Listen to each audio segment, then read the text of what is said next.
This is our brand new pool. It's finally done. Well, not quite. I'm Angie from Happy Acres Campground, and we're going to talk about what still needs to be done at the pool. You may be wondering, what else could we possibly need to do? But basically, it's all the landscape. We need to make it look pretty. And we've left some bare dirt all the way around on the inside of the fence and some on the outside of the fence.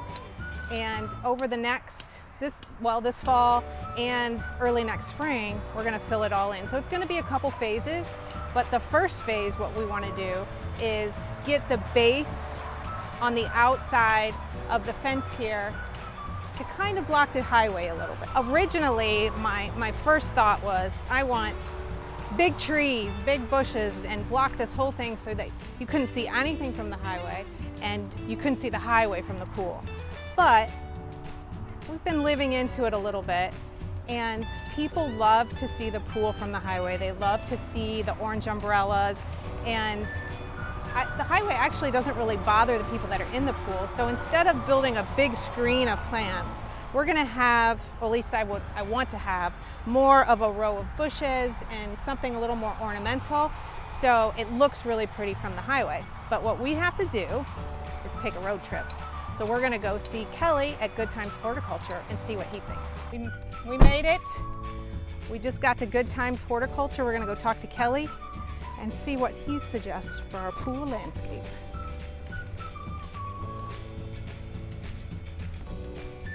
Hi, Kelly. Hi. How are you? Pretty darn good. Good. Good to see you. So I'm here about the pool. I know why you're here. I know. We've been talking about it for a while. It's all right. It's been swirling around my brain since we were out there to do the campsite. All right, cool. Well, here's the deal. Yeah. I know we had originally talked about putting up like a big screen, big trees, all that kind of stuff. But I like the orange umbrellas from the highway. People can see it and they like it, so I don't want to block I agree. I see the orange umbrellas every day. I agree. Cool. All right, cool. So something lower. I basically just kind of want the fence to disappear. Okay. And so something in that range, 4, 5, 6 feet tall. Oh yeah. This is part of the plan. Yes. So you already knew. You were just waiting for me to get there. Yeah. Well, look, I've gone through from the tallest to the shortest right now, and I think it's probably best if we just do this in like phases or sections. Okay. And worry about that sort of back section first, sort of those. Yeah, by the highway. Yeah, exactly. Right. Okay. Yep. And I know we've talked about some of the larger trees, not doing as many, but I think we certainly need a little bit of verticality back there, but we won't worry about that yet. There's a couple things though that I want to show you. All right. Come on back. Cool.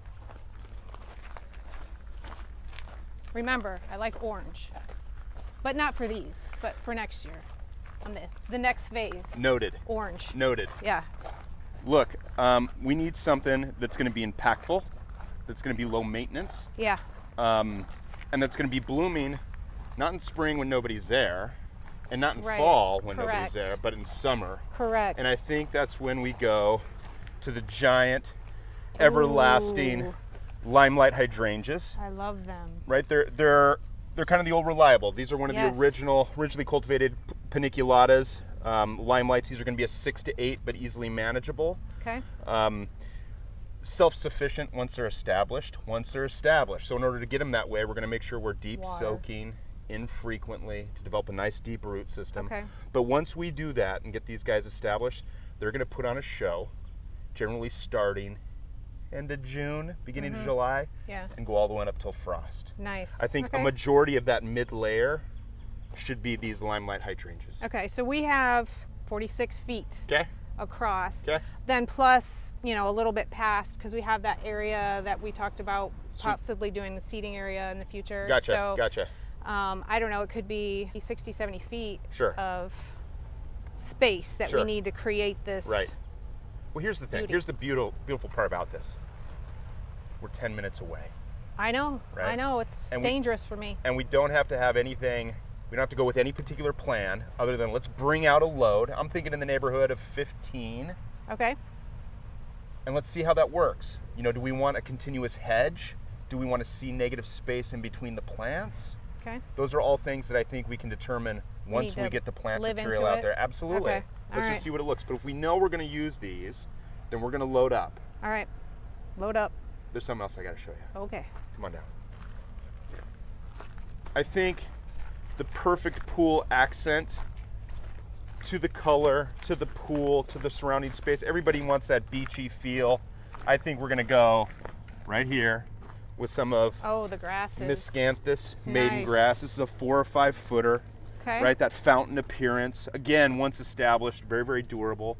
I think these could be sort of anchors or frontages on the inside portion of the hydrangea. Okay. But I think that combination works really well. I agree. Not only from just an aesthetic, but I think, again, sort of playing off the pool beach scene, you got to have some ornamental grasses out there. Okay.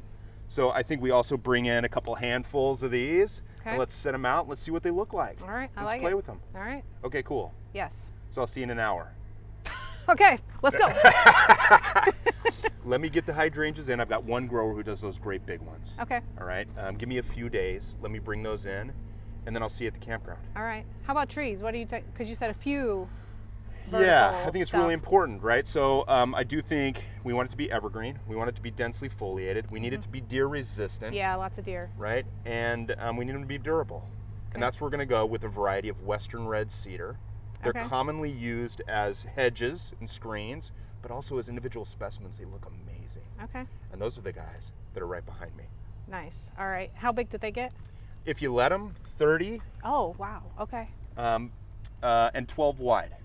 Oh, okay. So they're a nice, good specimen, right? Yeah, that'll be nice. You know, I would avoid other pine. I would avoid spruce, just given their longevity and susceptibility to insect disease. Okay. Like the western red, these varieties of western red cedar are awesome, incredibly durable, and do quite well in our area. Yeah. So I think a few of those. Sounds good. Now again, that's the back group. We'll worry about the front portion when you're ready. The lower layer when probably you're ready. next year, next spring. Really? or maybe next month. Okay. All right. That's right. I want to. Hey, look, we got our hands full. We got our hands full already. I know. So you're gonna load all this stuff up on a trailer and bring them out. Is that? I'm gonna fold them into tiny origami pieces and put them in my van. Oh, nice. And then drive them out there and open the doors, and they're gonna pop out. Nice. Perfect. No, we will find a way. Well, I was just. Do I need to bring my trailer out, pick some stuff up? Because we have that big dump trailer that we can load up. You know, let me take care of it. You got enough on your plate. Okay.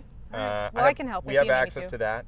I'd rather like roll in with the cavalry, you know. All right. Is that all right? Yes. Give me a warning so I can get the cameras ready, though. Okay. Fair enough. I need to document this. Yeah. Can you envision it already? Yes, I can. Me out the window. With the flags. Yeah. Okay. Okay. All right. This sounds awesome. Feel free to surprise me with something else if you think I must have it. Are you sure? Do you know me? Surprises. Surprises. I like surprises. I love giving surprises. Especially plant surprises. Okay, cool. Well, I will. Okay. And I'll see you next week. Sounds good. See ya. Good to see you. All right. Bye. Bye. All right, if you want to follow us on our pool transformation, make sure you subscribe and watch part 2 and see what Kelly brings out to the campground. Don't just camp, camp happy.